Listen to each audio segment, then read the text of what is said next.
사랑하는 형제자매 여러분, 오늘 우리는 삶의 가장 근본적인 질문 중 하나와 마주하려 합니다. 바로 고통의 의미에 관한 것입니다. 이 깊은 성찰의 여정을 시작하기에 앞서 잠시 마음을 모아 주님의 은혜를 구합니다. 만약 오늘 이 이야기가 여러분의 마음에 울림을 준다면 구독과 좋아요를 통해 이 메시지가 더 많은 이들에게 닿을 수 있도록 도와주시길 부탁드립니다. 여러분의 작은 손길 하나하나가 하나님의 말씀을 전하는 귀한 도구가 됩니다. 이 채널을 통해 주님의 사랑을 나누는 모든 분들께 평화와 축복이 가득하기를 기도합니다. 나니아 연대기로 우리에게 잘 알려진 영국의 위대한 작가이자 기독교 사상가인 C.S. 루이스는 이런 유명한 말을 남겼습니다. 하나님은 우리의 기쁨 속에서는 속삭이시고 양심 속에서는 말씀하시지만 우리의 고통 속에서는 고함치신다. 그리고 그는 이어서 이렇게 덧붙입니다. 고통은 기먹은 세상을 깨우는 하나님의 확성기이다. 어쩌면 이 말이 바로 당신의 이야기일지도 모르겠습니다. 그저 평범한 일상을 살아가며 어쩌면 수년 동안 혹은 평생에 걸쳐 하나님을 단 한 번도 진지하게 생각해 본 적 없었을지 모릅니다. 그러던 어느 날 한 통의 전화를 받거나 극심한 고통을 느끼거나 절망적인 소식을 듣게 됩니다. 그리고 그 순간 당신의 삶이 결코 예전 같을 수 없음을 깨닫게 되죠. 무심코 하늘을 올려다본 당신은 이전에는 믿지 않았거나 어린 시절에 잊어버렸던 하나님과 정면으로 마주하게 됩니다. 그리고 깨닫습니다. 그 고통이 바로 나의 주의를 끌기 위한 하나님의 확성기였구나 하고 말입니다. 혹은 정반대의 경험을 하신 분도 있을 겁니다.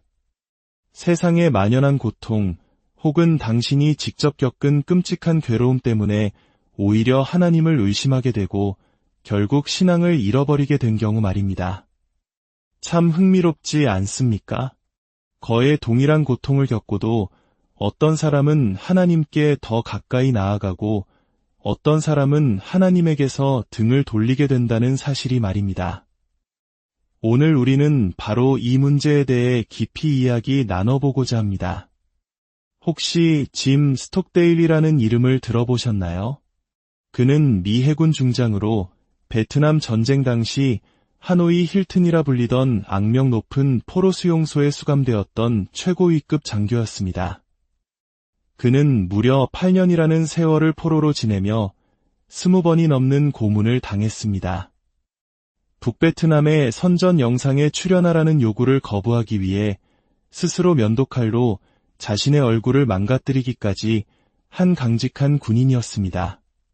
수년 후 그가 풀려나 위대한 업적들을 이룬 뒤 경영학의 대가 짐 콜린스가 그를 인터뷰했습니다. 콜린스는 우리 모두가 궁금해할 질문을 던졌습니다. 도대체 어떻게 그 지옥 같은 포로 수용소에서 8년을 버텨낼 수 있었습니까? 스톡데일 제독의 대답은 단순하지만 깊은 울림을 주었습니다. 나는 이야기의 결말에 대한 믿음을 단 한순간도 잃지 않았습니다. 그는 이렇게 덧붙였습니다. 나는 내가 결국 풀려날 것이라는 사실뿐만 아니라 마침내 승리하여 이 경험을 내 인생을 규정하는 가장 중요한 사건으로 만들 것이라는 점을 의심하지 않았습니다. 돌이켜보면 나는 그 경험을 무엇과도 바꾸지 않을 것입니다.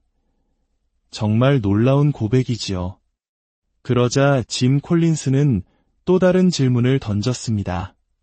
당신은 살아남았지만 살아남지 못한 사람들은 누구였습니까? 스톡데일의 대답은 모두를 놀라게 했습니다. 그건 쉽습니다. 바로 낙관주의자들이었죠. 낙관주의자라니요? 그는 이렇게 설명했습니다. 그들은 이번 크리스마스에는 풀려날 거야라고 말하던 사람들이었습니다. 하지만 크리스마스는 그냥 지나가 버렸죠. 그러면 그들은 부활절에는 나갈 수 있을 거야라고 말했습니다. 하지만 부활절도 속절없이 지나갔습니다. 추수감사절이 지나고 또다시 크리스마스가 돌아왔죠. 결국 그들은 상심하여 죽어갔습니다. 그리고 스톡데일은 아주 중요한 교훈을 이야기합니다. 이것이 바로 스톡데일 패러독스, 즉 스톡데일의 역설이라고 불리는 개념입니다. 당신은 마침내 승리할 것이라는 믿음을 현재의 가장 냉혹한 현실을 직시하는 규율과 절대로 혼동해서는 안 됩니다. 이 역설의 핵심은 이것입니다. 결국에는 모든 것이 잘 될 것이라는 희망을 절대 포기하지 말되 동시에 현재의 암울한 현실을 외면하거나 스스로를 속이지 말라는 것입니다. 희망을 잃지 않는 것과 그 희망을 잃게 만들 수도 있는 끔찍한 현실을 똑바로 마주하는 것. 이 두 가지를 함께 붙들어야 한다는 것입니다. 제가 이 이야기를 꺼낸 이유는 바로 우리 기독교 신앙 안에 이와 매우 유사한 역설이 내재되어 있기 때문입니다. 우리에게는 분명한 미래의 소망이 있습니다. 하지만 그 소망은 스톡데일의 표현을 빌리자면 하나의 냉혹한 사실과 굳건히 연결되어 있습니다. 문제는 우리 그리스도인들 중 많은 이들이 소망에만 너무 집중한 나머지 그 소망과 한 묶음으로 주어진 냉혹한 사실을 기도로, 믿음으로 혹은 순종으로 어떻게든 없애버리려고 애쓴다는 점입니다. 심지어 어떤 기독교 분파에서는 이 냉혹한 사실 자체를 아예 부정하기도 합니다. 그렇다면 기독교의 냉혹한 사실이란 무엇일까요? 그것은 바로 죄와 고통 사이에는 인과관계가 있다는 것입니다. 우리는 개인적인 차원에서 이것을 경험으로 압니다. 잘못된 행동을 했을 때 그에 따르는 고통을 겪어봤기 때문입니다. 우리 모두는 개인적인 죄가 가져오는 개인적인 결과들을 체험해 보았습니다.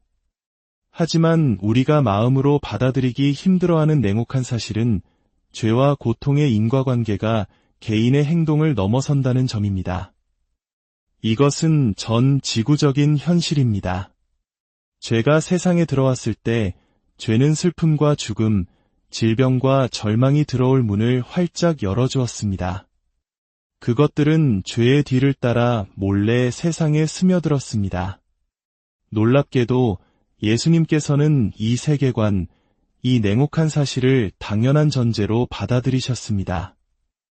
예수님의 메시지는 죄가 온 세상을 파고들어 모든 인간에게 영향을 미칠 것이라는 냉혹한 현실을 결코 외면하지 않는 희망의 메시지였습니다.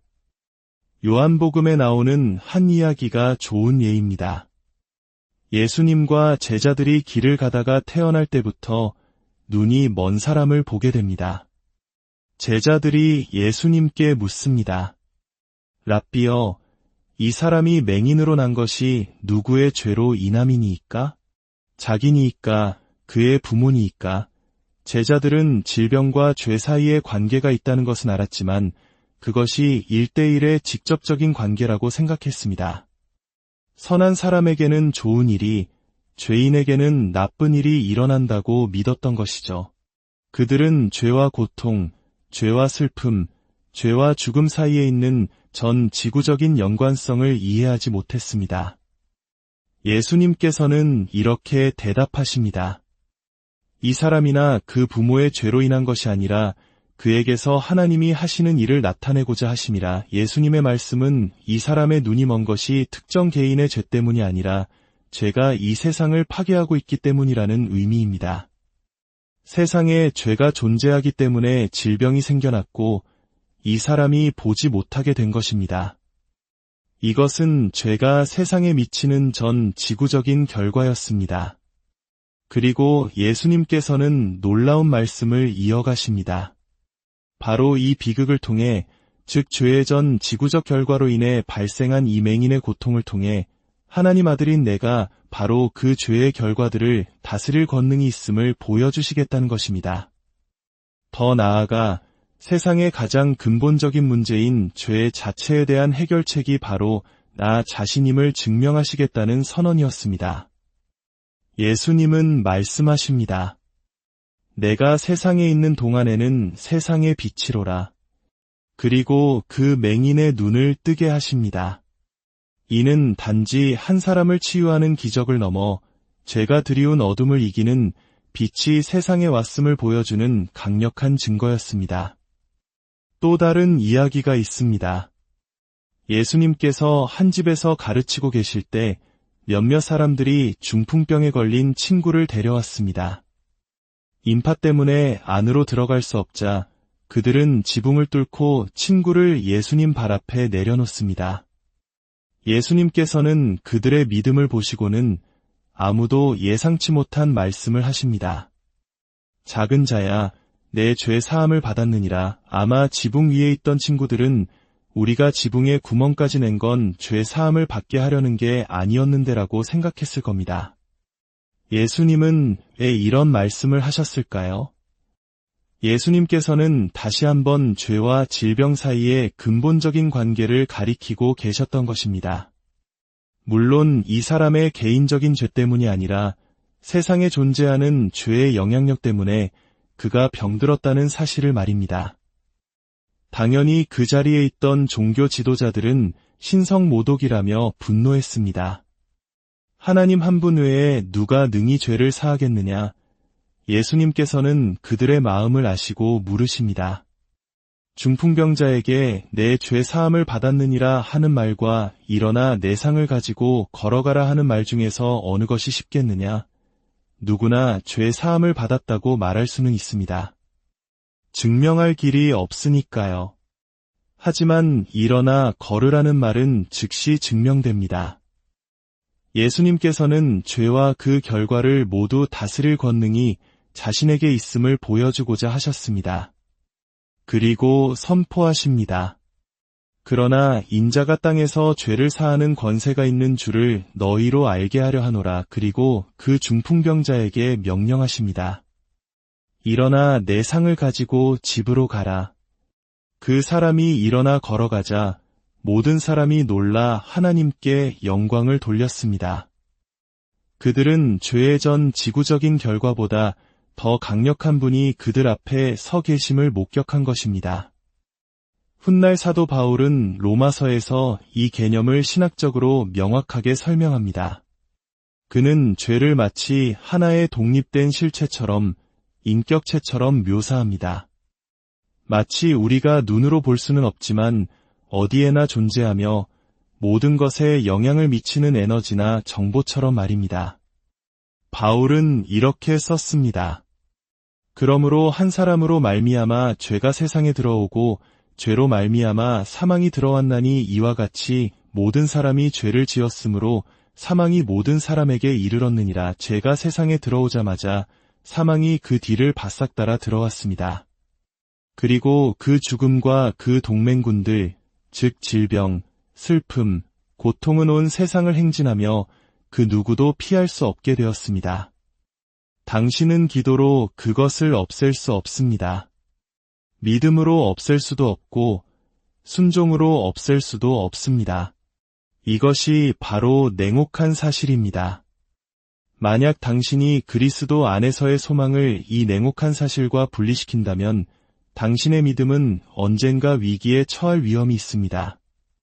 만약 누군가가 당신에게 이 고통을 피해갈 방법이 있다고 약속한다면 그는 당신에게 무언가를 팔려고 하거나 신약을 제대로 읽어본 적이 없는 사람일 것입니다. 우리는 이 사실이 불편합니다. 공평하지 않다고 생각하기 때문입니다. 선한 사람에게는 좋은 일이, 악한 사람에게는 나쁜 일이 일어나는 세상을 원합니다. 하지만 어른이 된 우리는 세상이 그렇게 단순하게 돌아가지 않는다는 것을 압니다. 혹시라도 당신이 겪는 고통이 당신의 기독교 신학과 맞지 않아서 신앙을 잃었다면 어쩌면 당신이 가졌던 신학이 잘못되었을지도 모릅니다. 기독교는 결코 하나님께서 선한 사람에게 나쁜 일이 일어나는 것을 허락하지 않으신다고 믿지 않습니다. 오히려 정반대입니다. 기독교 신앙의 핵심에는 역사상 가장 선한 분에게 역사상 가장 끔찍한 일이 일어났다는 사실이 자리 잡고 있습니다. 바로 예수 그리스도의 십자가입니다. 그렇다면 우리는 이 세상의 고통과 악에 저항하지 말아야 할까요? 아닙니다. 우리는 싸워야 합니다. 고통을 덜어주기 위해 노력해야 합니다. 하지만 그 싸움에서 우리가 최종적으로 승리할 수는 없습니다. 그것은 우리의 궁극적인 싸움이 아니기 때문입니다. 그렇다고 하나님이 무관심하시다는 뜻일까요? 결코 아닙니다. 복음서를 읽어보십시오. 하나님께서 얼마나 우리를 아끼시는지 알 수 있습니다. 이 세상의 이야기는 아직 끝나지 않았습니다. 우리의 소망은 이 세상에서 죄의 결과를 모두 해결하는 데 있는 것이 아닙니다. 우리의 소망은 질병이나 고통이 아닌 문제의 근원인 죄를 해결하기 위해 오신 그분 예수 그리스도께 있습니다. 사도 바울은 계속해서 말합니다. 한 사람의 범죄로 말미암아 사망이 그 한 사람을 통하여 왕 노릇하였은즉 더욱 은혜와 의의 선물을 넘치게 받는 자들은 한 분 예수 그리스도를 통하여 생명 안에서 왕 노릇하리로다. 죽음이 왕처럼 군림하는 세상에 우리가 살고 있다는 것, 이것이 현실입니다. 하지만 바울은 더 큰 소망을 선포합니다. 예수 그리스도를 통해 우리는 이 죽음의 통치 속에서도 생명 안에서 왕 노릇할 수 있다는 것입니다. 어떻게 가능할까요? 바로 역설을 끌어안음으로써 가능합니다. 죄가 오늘 이 땅에서 힘을 발휘하지만 영원히 그러지는 못할 것이다라는 역설을 말입니다. 그리고 이 모든 일의 정점에는 놀라운 사실이 있습니다. 예수님께서는 편안하고 안락한 곳에서 죄에 대한 최종 해결책을 제시하신 것이 아니라는 점입니다. 그분은 우리와 똑같은 존재가 되셔서 우리가 겪는 모든 것을 정확히 경험하셨습니다. 요한은 이렇게 기록했습니다. 말씀이 육신이 되어 우리 가운데 거하심에 예수님은 우리가 마주하는 것을 마주하셨고 우리가 느끼는 것을 느끼셨습니다. 바울은 말합니다. 그는 근본 하나님의 본체시나 하나님과 동등됨을 취할 것으로 여기지 아니하시고 죽기까지 복종하셨으니 곧 십자가에 죽으심이라. 우리의 구원자께서는 죄의 궁극적인 결과인 죽음, 그것도 가장 끔찍한 형태의 죽음을 친히 겪으셨습니다. 히브리서 기자는 우리에게 이렇게 위로합니다. 우리에게 있는 대제사장은 우리의 연약함을 동정하지 못하실 이가 아니요 모든 일에 우리와 똑같이 시험을 받으신 이로되 죄는 없으시니라. 우리의 대제사장이신 예수님은 우리의 연약함을 완벽하게 이해하고 공감하십니다. 그렇기에 히브리서 기자는 우리에게 이렇게 권면합니다. 이 혼란스럽고 고통스러운 삶의 한가운데서 우리가 무엇을 해야 하는지 말입니다. 그러므로 우리는 긍휼하심을 받고 때를 따라 돕는 은혜를 얻기 위하여 은혜의 보좌 앞에 담대히 나아갈 것이니라. 고통의 한가운데서 소망과 냉혹한 현실 사이에 어지러운 중간지대에서 헤맬 때 우리는 하나님 아버지께 담대히 나아갈 수 있습니다. 그리고 그분은 약속하십니다. 우리에게 긍휼과 은혜를 베푸시겠다고 말입니다. 사도 바울 역시 고통이라는 확성기를 통해 하나님을 만난 사람이었습니다. 그는 이렇게 우리에게 확신을 줍니다. 생각하건대 현재의 고난은 장차 우리에게 나타날 영광과 비교할 수 없도다. 그는 이어서 말합니다. 피조물이 다 이제까지 함께 탄식하며 함께 고통을 겪고 있는 것을 우리가 아느니라. 그뿐 아니라 또한 우리 곧 성령의 처음 익은 열매를 받은 우리까지도 속으로 탄식하여 양자될 것 곧 우리 몸의 속량을 기다리느니라. 그리고 이 모든 것을 배경으로 그는 가장 강력한 소망의 메시지 중 하나를 선포합니다. 우리가 소망으로 구원을 얻었음에 우리의 소망은 오늘 당장 모든 것이 잘 풀릴 것이라는 기대가 아닙니다. 언젠가 이 땅에서 모든 문제가 해결될 것이라는 막연한 희망도 아닙니다.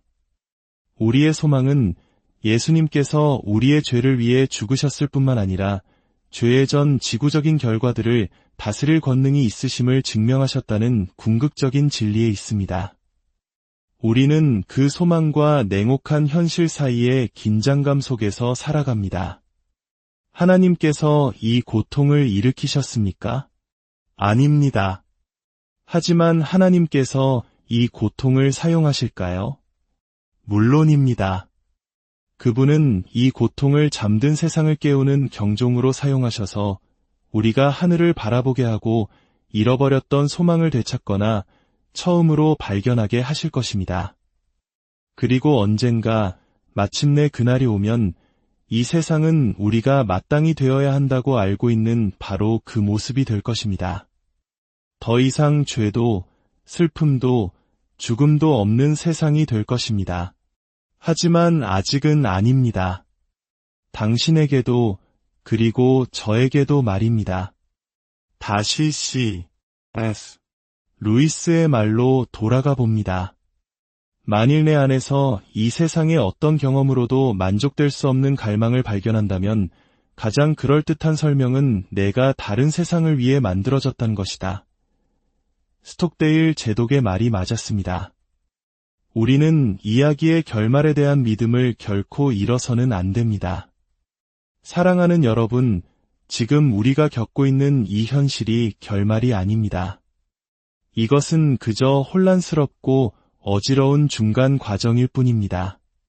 그리고 이 과정 속에서 우리는 하나님께서 우리를 사랑하시고 우리를 위하시며 우리를 돌보신다는 확신을 가질 수 있습니다. 죄를 심판하시지만 그 죄의 여파 속에 남겨진 우리를 사랑하시는 그분을 신뢰할 수 있습니다. 우리의 현재 고난은 장차올 영광과 비교할 수 없습니다. 우리의 현재 고난은 단지 죄의 전 지구적인 결과를 다시 한번 상기시켜 줄 뿐입니다. 우리에게 구원자가 얼마나 필요한지, 이 세상의 구원자가 얼마나 절실한지를 깨닫게 하는 또 하나의 알림일 뿐입니다. 언젠가 하나님께서 모든 것을 새롭게 하실 것이라는 사실을 기억하게 하는 장치일 뿐입니다. 내 안에서 이 세상의 어떤 것으로도 채워지지 않는 갈망을 발견한다면 가장 확실한 설명은 바로 이것입니다. 당신과 나는 다른 세상을 위해 지음받았다는 것. 이 혼란스러운 세상의 한가운데서 힘겨워하는 모든 분들께 우리를 이해하시고 우리와 함께 아파하시는 주님의 자비와 은혜가 늘